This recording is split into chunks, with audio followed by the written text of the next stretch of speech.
Good morning बच्चों। आज हम पुनः संस्कृत प्रश्न पत्र कक्षा 10 का 1 नंबरी प्रश्न का उत्तर लेकर आए हैं। आइए हम आपको प्रश्न और उत्तर दोनों पढ़ाते हैं और समझाते हैं। व्याकरण के प्रश्न हैं। यूपी बोर्ड परीक्षा 2026 कक्षा 10 संस्कृत प्रश्न पत्र।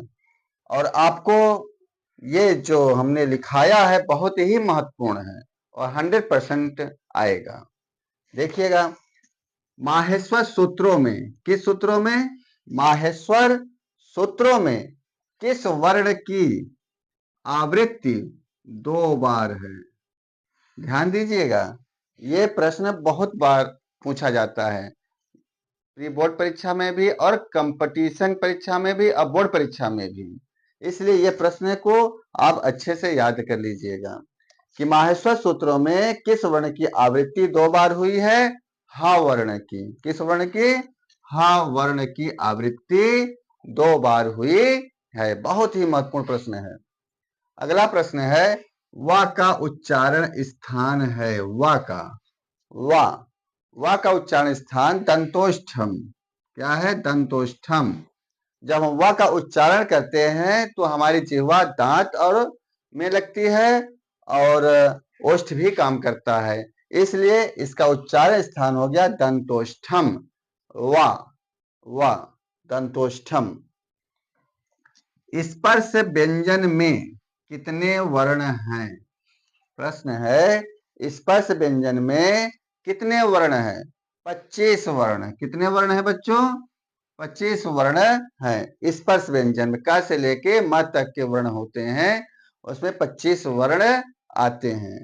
अगला प्रश्न है, स्पर्श व्यंजनों के कितने वर्ग हैं? देखो बच्चों, यहाँ वर्ण है, यहाँ वर्ग है। स्पर्श व्यंजन में कितने वर्ण अगर पूछता है तो 25 वर्ण आपको बताना है।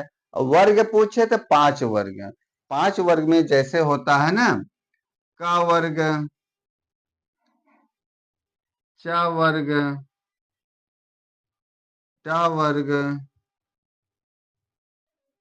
त वर्ग, प वर्ग,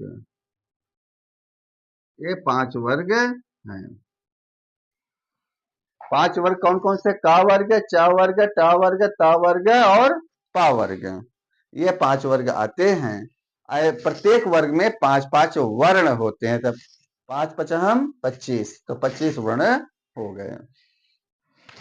विवृत में कौन से वर्ण आते हैं? विवृत में कौन से वर्ण आते हैं? तो सभी स्वर वर्ण विवृत में आते हैं। प्रयत्न कितने प्रकार के हैं? या प्रयत्न कितने प्रकार के होते हैं? तो 2 प्रकार के होते हैं, आभ्यंतर प्रयत्न और बाह्य प्रयत्न। आभ्यंतर प्रयत्न 5 प्रकार का होता है और बाह्य प्रयत्न 11 प्रकार का होता है। अब आइए, जो महत्वपूर्ण प्रश्न है, जो हर साल एक प्रश्न जरूर पूछा जाता है, वर्ण और उसके उच्चारण स्थान। तो वर्ण है ह, तो ह का उच्चारण स्थान क्या है? कंठ। आप कंठ देखिए, ह, तो ह कंठ से निकलता है, ह, तो इसलिए इसका उच्चारण स्थान कंठ है। क जिसे ह निकलता है कंठ से, वैसे क, ख, ग, घ, अंगा, विसर्ग, विसर्ग को आधा ह भी कहते हैं, तो इसलिए इसका उच्चारण स्थान क्या है? कंठ है। तो सूत्र है, अकुह विसर्जन्या नाम कंठ। ताल को देखो, ई च य श, तालु।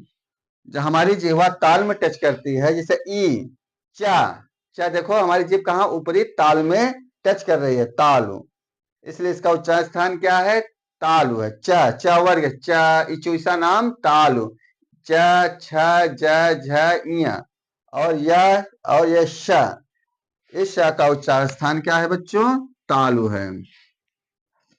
रे टुरसा नाम मूर्धा।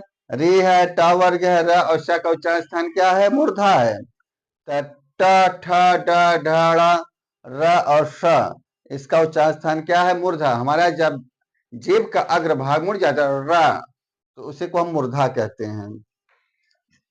लृ तुलसा नाम दंता है। लृ क्या है? लृ तुलसा नाम, ता वर्ग, और स और ला का उच्चार स्थान क्या है? दंत है। उसी प्रकार उपपद्यमानिया नाम ओष्ठौ, ओष्ठ का उच्चार स्थान क्या है? ओष्ठ में कौन कौन से वर्ण आते हैं? ओ है, प वर्ग है, पा फा ब भ म इसका उच्चार स्थान क्या है? ओष्ठ है। इस प्रकार ये हम शॉर्टकट में दिए हैं आपको, ये आप अच्छे से याद कर लीजिएगा। इन्हीं में से जरूर एक प्रश्न आ जाएगा उच्चारण स्थान में। ठीक है बच्चों, बहुत बहुत धन्यवाद।